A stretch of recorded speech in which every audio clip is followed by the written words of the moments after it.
In order to simplify this, we need a common denominator. So the 4 square root of 2 is over 1. To make it have a denominator of 2, we're going to multiply by 2 on top and bottom. So we get the square root of 2 over 2 plus 8 square root of 2 over 2. Now, since they have a common denominator, we will add the coefficients since they also have the same radicand and index. So it's 1 plus 8 is 9. We'll keep the square root of 2, which was common, and we'll keep the denominator of 2, which was common, and that's simplified.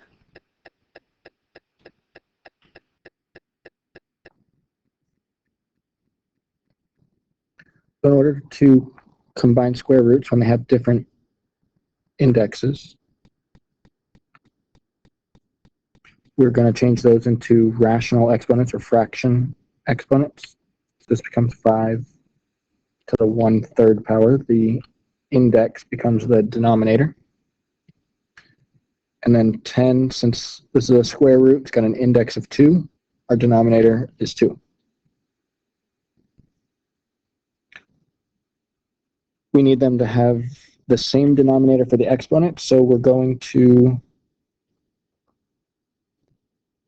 get the common denominator, which will be 6. We'll make this be 5 to the 2/6 times 10 to the 3/6.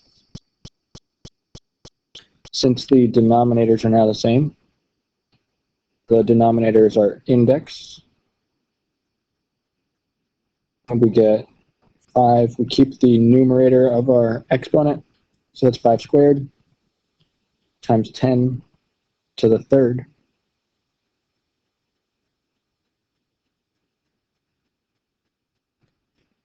Which is 25 times 1,000.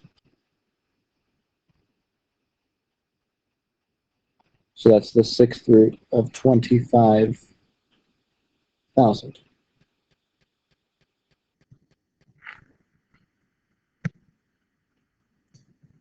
So to factor this, we're going to first take out a GCF.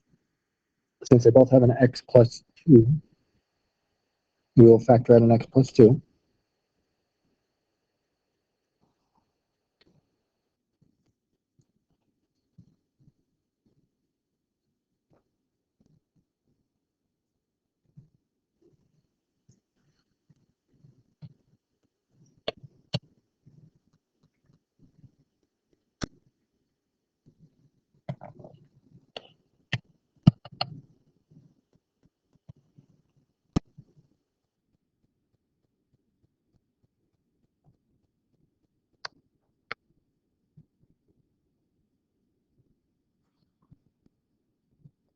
So x plus 2, you can take out x plus 2 squared, since that's the smallest exponent.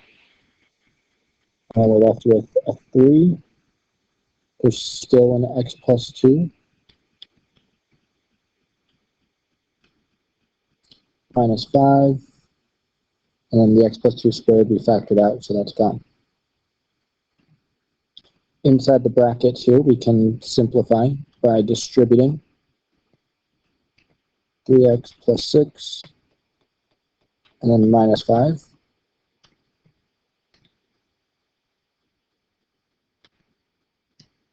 So that's 3x plus 1, and the x plus 2 squared.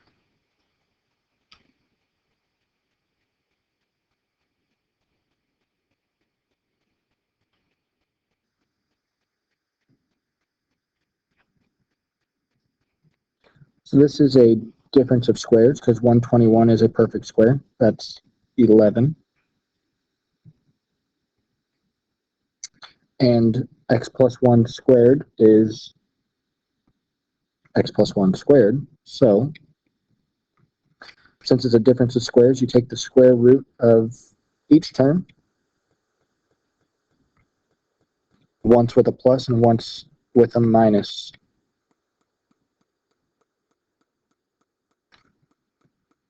And that's completely factored.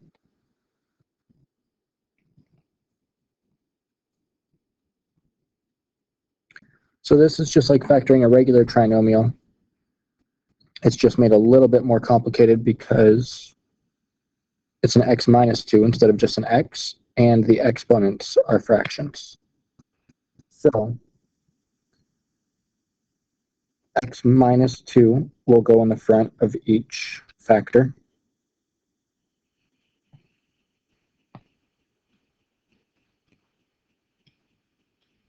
And the exponent on that will always match up with the middle exponent.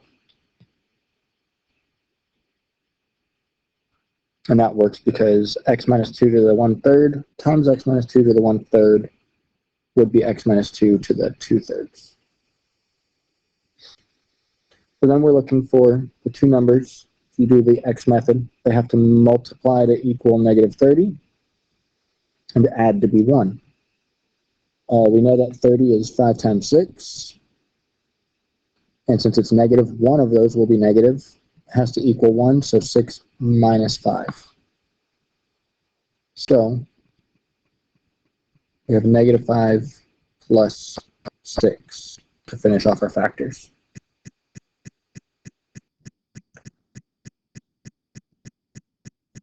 In order to combine these fractions, they need a common denominator. We do know that 3 minus x is the same as x minus 3 if we factor out a negative. So we will make that become 8 over x minus 3 minus 4 over, and we'll replace that with the negative x minus 3. The negative will change the minus to a plus.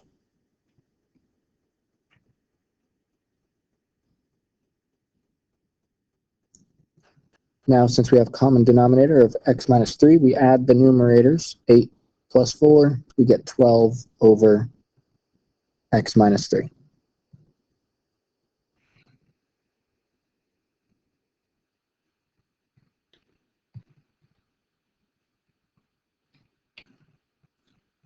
Very similar to the last problem, we need a common denominator.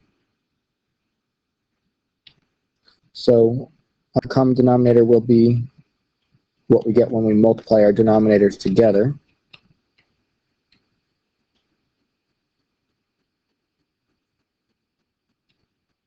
And since this first fraction has the x minus 2, it's still missing the x plus 3, so let's multiply by x plus 3 to both top and bottom.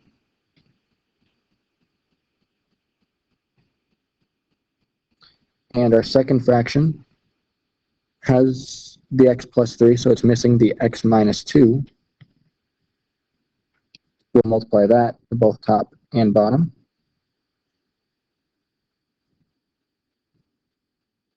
So for our fraction on the left, when we distribute that 6, we get 6x plus 18. And when we distribute the x here, we're also going to take the negative with it. So negative x distributed, negative x times x is negative x squared. Negative x times negative 2 is positive 2x. Now we will combine like terms. We get negative x squared. 6x plus 2x is 8x plus 18 over our common denominator, which was x minus 2, x plus 3.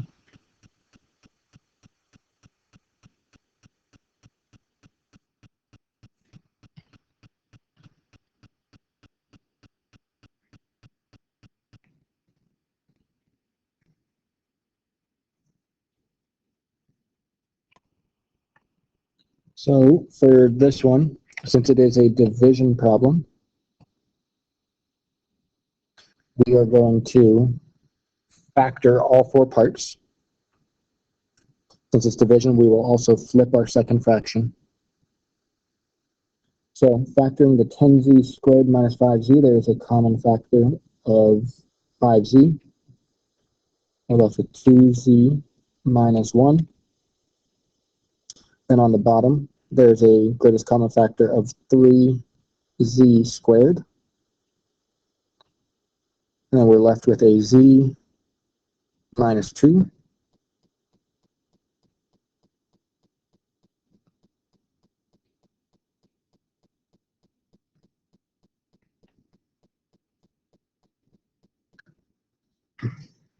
We're going to change our division to multiplication by flipping the second fraction. So that means the z squared plus z minus 6 is going to be factored up to the top. Flip it and factor at the same time. Since it has to multiply to be negative 6 and add to be 1, 2 times 3 is 6, so that's going to be a 3 minus 2 to get the 1, and multiply to be a negative. So z plus 3 and z minus 2. For our bottom, we're going to factor the top because we are flipping the second fraction. Since there is a leading coefficient of 2, our trick is to multiply it to the back. 2 times negative 3 is negative 6, has to add to be 5. So for that to work, 6 and 1, because it has to multiply be a negative, we have 1 negative, so it'll be 6 minus 1 to equal 5.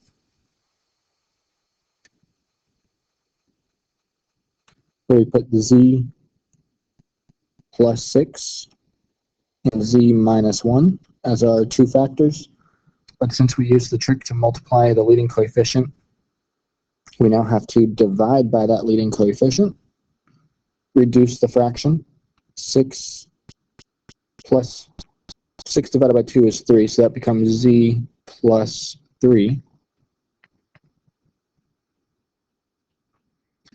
And then z minus 1 over 2. The 1 over 2 does not reduce. So we do what I call bottoms up.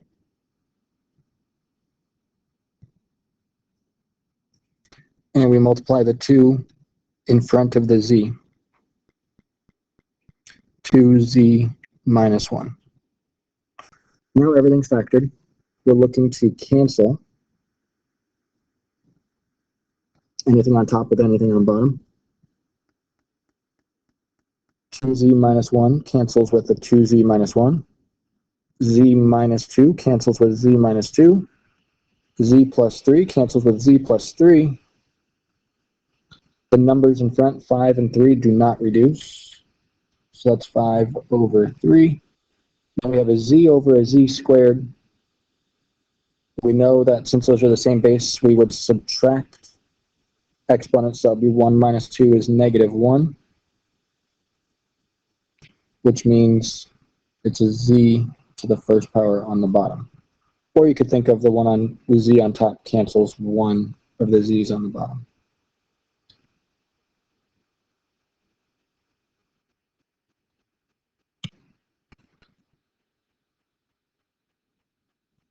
To simplify our complex fractions, we think of this as two separate problems separated by the big fraction bar.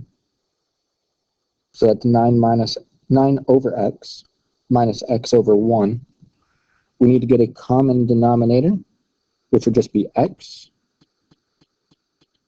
So to make our second term up here have a denominator of x, we're going to multiply by x on top and bottom. So we'll get the common denominator of x. X times x is x squared, so this is 9 minus x squared on top. Then we'll look at our bottom half of our large fraction. Again, put our 1 over 1, so we have them both looking like fractions. We need to get a common denominator, which will be x. So we'll multiply by x over x again. So we get the common denominator of x on the bottom here. 1 times x is x plus 3. Then, since it's a division problem, the big red fraction bar, now green fraction bar, means division. So we're going to flip the bottom fraction to be x over x plus 3 and change it to a multiplication problem.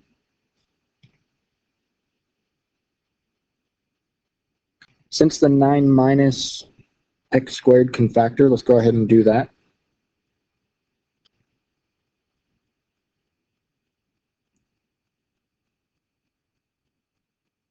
That will factor to be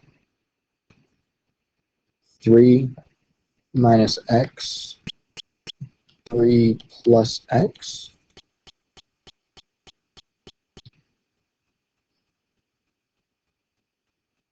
So we're going to try to cancel out whatever we can. The x on bottom will cancel the x on top. The x plus 3, that's the same as 3 plus x. It's just written backwards, but you can rearrange that. So 3 plus x will cancel x plus 3. So all we're left with from this problem is 3 minus x. And I do want to point out that the reason we did not change the 3 plus x by factoring out the negative, we only do that with the negative sign in between. You don't need to factor out a negative if it's all positives throughout.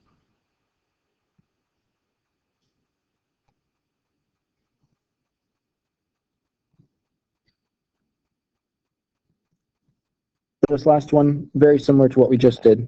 We'll put the whole bottom fraction over 1, trying to make these be one common fraction on top. So let's get a common denominator. Multiply by x over x to get our common denominator, which will be 4x. And multiply by 4 over 4 to get our common denominator. So we got 1 times x is x. 1 times 4 is 4, so that's x minus 4 over 4 minus x over 1. Again, we will flip our bottom fraction to become 1 over 4 minus x to change this to a multiplication problem. And we try to cancel. Since it's a minus in between, unlike our last problem, in order to switch the order, we need to factor out the negative. So factor out a negative, and then that becomes x minus 4. Which means we can cancel the x minus 4 with the x minus 4 on top. We do have the negative remaining. All that's on top is a 1 and a 4x on bottom. The negative remaining, we'll put it up top. So negative 1 over 4x is final answer.